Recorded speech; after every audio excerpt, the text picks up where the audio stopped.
एक नगर में एक ब्राह्मण दंपति रहते थे। ब्राह्मण बड़ा पवित्र था, त्रिकाल संध्योपासन, अग्निहोत्र और पंच महायज्ञ आदि करता था, शास्त्रों का पंडित था, विद्वान था, पर वैष्णव नहीं था, भगवत भक्त नहीं था। और उसकी पत्नी परम पतिव्रता थी। तो नारद जी घूमते फिरते वहां पधारे। तो नारद जी ने विचार किया कि जिस धर्म का आचरण यह ब्राह्मण कर रहा है उसका अधिक से अधिक फल इसको मिलेगा कि इसको स्वर्ग की प्राप्ति हो जाएगी, और स्वर्ग में पुण्यों का भोग करने के बाद फिर धरती में जन्म लेना पड़ेगा। और इसकी पत्नी पतिव्रता है, ये तो वहीं जाएगी जहां पति का लोक है, तो पति को तो स्वर्ग जाना है, सकाम कर्म कर रहा है, स्वर्ग जाना है, ये भी स्वर्ग तक ही सीमित रह जाएगी। तो नारद जी को करुणा का उदय हुआ, बोले ये दोनों ब्राह्मण दंपति भगत बन जाएं तो बहुत अच्छा है।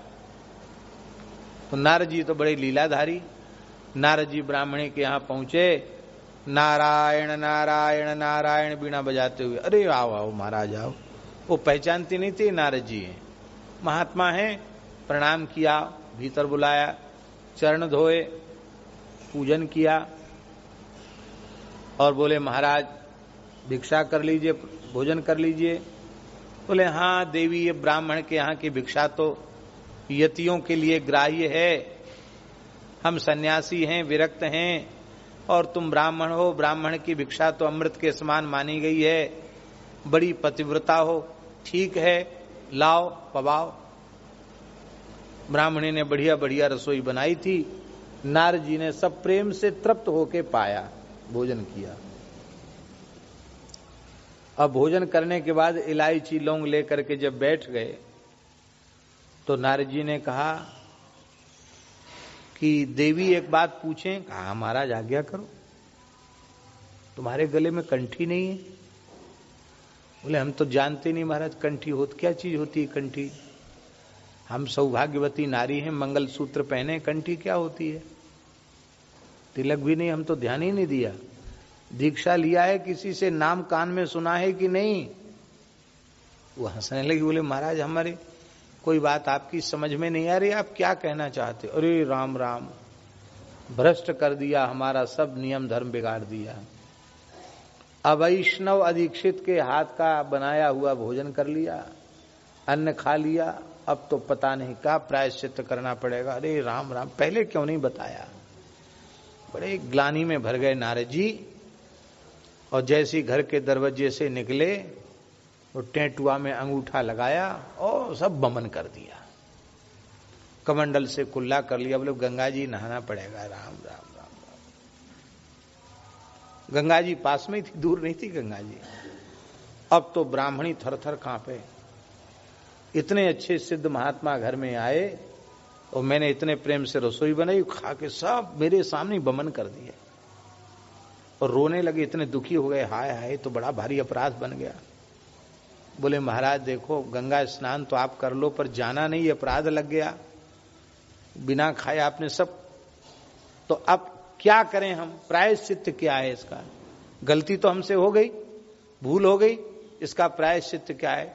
नारद जी ने कहा कोई प्रायश्चित ज्यादा नहीं है, तुम भी गंगा जी एक बार नहा लो और बस गले में हम तुम्हारे तुलसी बांध देंगे, गोपाल मंत्र सुना देंगे, तिलक लगा देंगे, बस माला फेरना, भजन करना, थोड़ा वैष्णवता का नियम है उस नियम का पालन करना, और बस फिर तुम्हारे हाथ की, फिर हम जब इधर से जब भी निकलेंगे तो तुम्हारे यहीं की भिक्षा लेकर के प्रसाद पाके तुम्हारे हाथ से तब जाएंगे।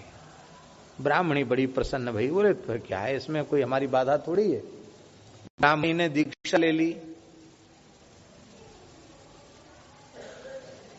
अब नारद जी जाते जाते एक बात और कह गए कि देखो दीक्षा का नियम नहीं पालोगी तो बड़ा दोष लगेगा। भोली भाली ब्राह्मणी थी, क्या नियम है महाराज?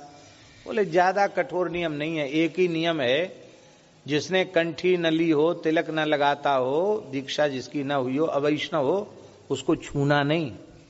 हाँ, दूर दूर उससे रहना, दोष लग जाएगा। और जो आ गया गुरुजी। अब पंडित जी आए, अरे यहां कहां घुसे चले, वहां ही बैठो, वहीं बाहर बैठो, वहां बैठो। बैठका में कहा यहीं बैठ जाओ। पहले तो चरण धोती थी, अब दूर से थोड़ा पानी पैरों की तरफ डाल दिया और आसन बिछा दे, बोले वहीं बैठिए आप, वहीं बैठिए, भोजन की थाली ले आई।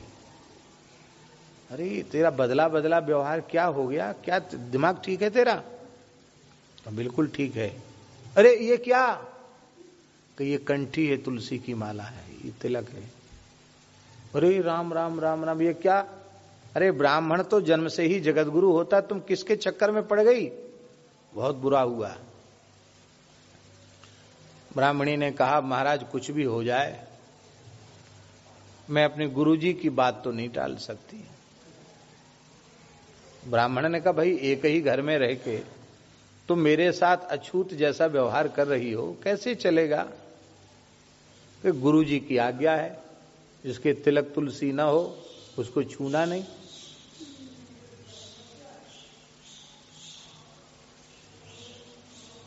ब्राह्मण बुद्धिमान था, उसने सोचा ऐसी भोली भाली सदाचारिणी पतिव्रता पत्नी भाग्य से मिलती है, चलो कोई बात नहीं। बोले अब तुम बताओ हम कैसे ये सब भेद खत्म हो, कैसे होगा? बोले वो तो यही बात है, जैसे हमने कंठी धारण कर ली ऐसे तुम भी कंठी पहरो, तिलक लगाओ। और बोले तो गुरुजी कहाँ खोजेंगे तुम्हारे गुरुजी? अरे बोले बड़े सिद्ध पुरुष हैं, वो कह के गए थे कि जब कभी तुम आर्त भाव से हमें पुकारोगी तो हम आ जाएंगे, बुलाओ गुरुजी को। ब्राह्मणी ने जैसे ही आंख में आंसू भर के कहा गुरुदेव घर में बड़ी अशांति हो रही है, आप कृपा करो, पधारो, हमारे पति परमेश्वर बड़े दुखी हो रहे हैं। नारद जी प्रकट हो गए। दर्शन करते ही ब्राह्मण समझ गए ये कोई सामान्य पुरुष नहीं है, तत्काल यहां प्रकट हो गए, इसका मतलब सिद्ध पुरुष हैं। प्रभु जाओ ब्राह्मण देवता, बोला प्रभु हमको भी दीक्षा दे दो, कंठी दे दो। बोले जाओ गंगा स्नान करके आओ। ब्राह्मण गंगा स्नान करके आया। लोगों ने पूछा कि पंडित जी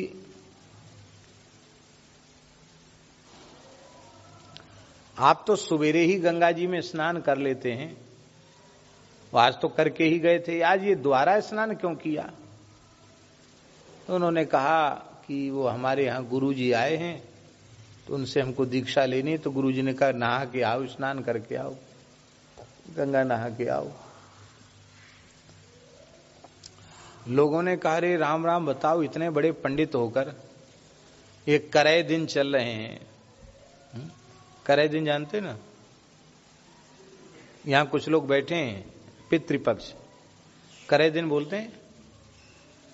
सबसे मीठे दिन यही होते हैं, खूब खीर मालपुआ जीमने को मिलती है, पर लोग करे दिन कहते हैं, कड़वे दिन कहते हैं। तो पितरपक्ष, पितृपक्ष में दीक्षा, अरे अभी तो शुक्रस्त चल रहे हैं, यों है त्यों है, तुम पंडित होकर के ऐसा काम करते हो। ब्राह्मण की भी समझ में आया, बोले भले ही हम अछूत जैसा व्यवहार कर लेंगे, लेकिन हम पंडित हैं, मुहूर्त आने पर ही शरणागति लेंगे। तो पंडित जी ने नारद जी को मना कर दिया, नारद जी चले गए। अब उम्र का तो कोई ठिकाना है नहीं। उसी श्राद्ध पक्ष के बीच में ही पंडित जी का समय पूरा हो गया और बिना भगवत शरणागति के पंडित जी का शरीर शांत हो गया। पंडित जी शांत हो गए और पत्नी सती हो गई। सती हो गई, चिता में जलकर, अग्नि में जलकर सती हो गई। अब क्या हुआ? दूसरा जन्म हुआ।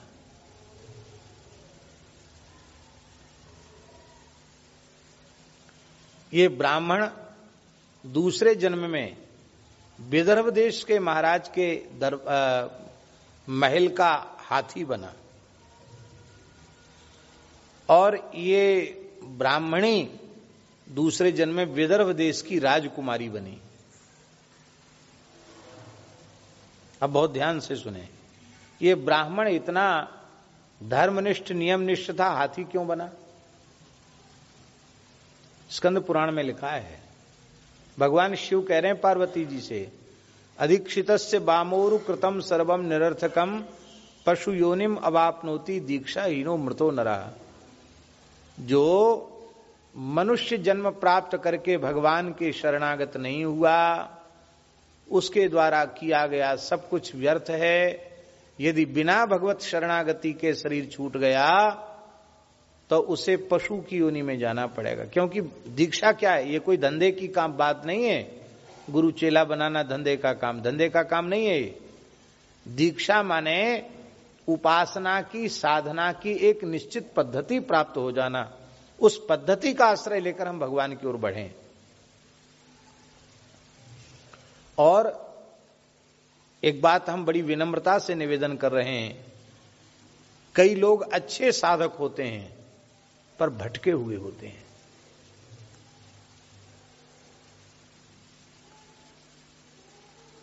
किसी ने कहा ये भजन करो तो वो करने लगे, फिर दूसरा है नहीं ये ठीक नहीं कर रहे, ये करो तो वो करने लग गए।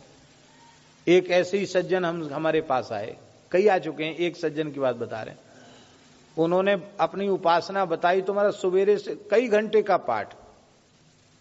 किसी ने कहा शनि का चालीसा पढ़ो तो शनि का, किसी ने कहा संतोषी माता का पढ़ो तो संतोषी माता का, किसी ने कहा दुर्गा चालीसा पढ़ो तो दुर्गा का।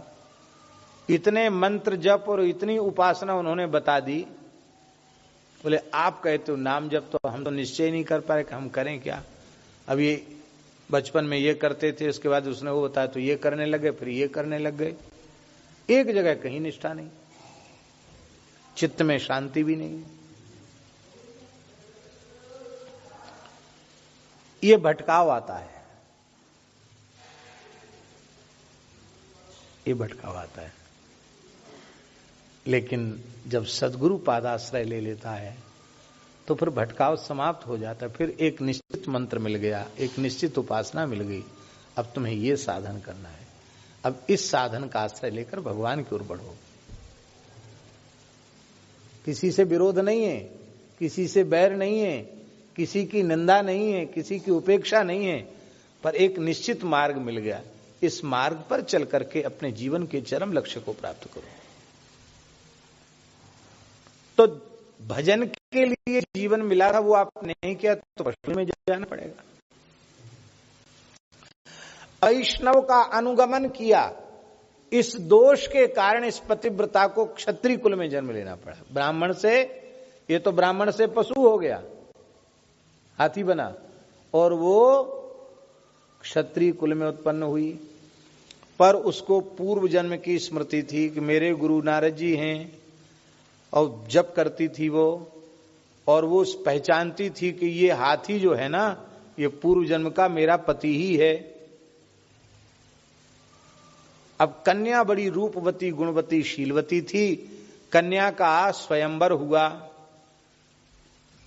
पूरी धरती के देश देश के राजा आए, क्योंकि कन्या बहुत अधिक सुंदरी थी। उस सुंदरी कन्या के हाथ में कमल की पुष्पों की माला दी गई, और वो माला लेकर के चारों ओर घूमी, और दरवाजे पर झूम रहा था हाथी, हाथी के गले में माला उसने डाल दी। कोई राजकुमार पसंद नहीं आया, हाथी के गले में माला डाल दी। सबको बड़ा आश्चर्य हुआ कि पागल तो नहीं है। अरे किसी राजकुमार के गले में माला न डालकर हाथी के गले में डालने का प्रयोजन क्या है? पिताजी ने कहा, बेटी तुम तो बहुत बुद्धिमती हो, गुणवती हो, क्या कर रही हो? तुम्हारी बुद्धि ठीक तो है कि नहीं? कहा, पिताजी मेरी बुद्धि बिल्कुल ठीक है, मैं पतिव्रता नारी हूं, मैंने संकल्प किया है कि मैं अपने पति को छोड़कर कहीं नहीं जा सकती। मैं पूर्व जन्म की ब्राह्मणी हूं, और ये पूर्व जन्म का ब्राह्मण है, मेरा पति है।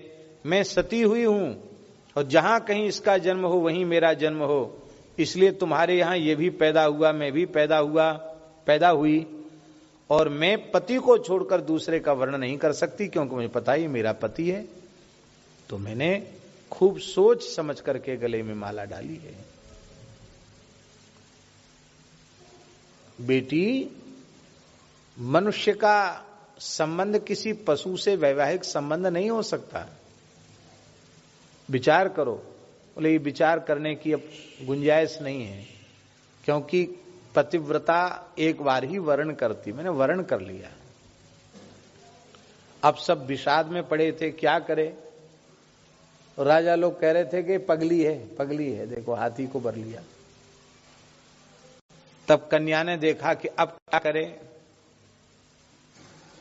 और हाथी रो रहा था, उसको भी स्मृति में आ गया, मैं भी शरणागत हो जाता तो भगवान के नित्य गोलोक में चला जाता।